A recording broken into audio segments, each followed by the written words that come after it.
નમસ્કાર દર્શક મિત્રો, સાવરકુંડલાની રફતારમાં આપનું સ્વાગત છે.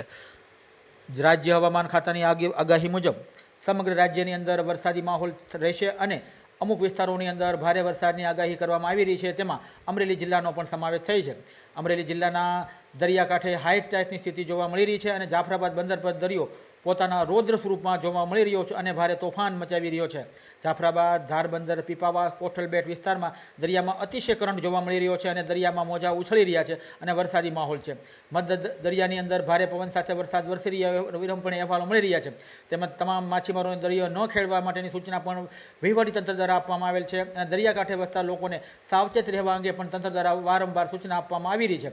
ત્યારે આ દરિયાની ઘટનાને લઈ અને આગામી દિવસોની અંદર અમરેલી પંથકની અંદર અને ખાસ કરીને દરિયાકાંઠાની અંદર દરિયો રૌદ્ર સ્વરૂપ ધારણ કરશે અને આ વિસ્તારની અંદર ભારે વરસાદ પડશે તેવું રાજ્ય હવામાન વિભાગ કહી રહ્યું છે. Bureau report, સાવરકુંડલાની રફતાર, Sarfaraz Khokhar, Vijpadi.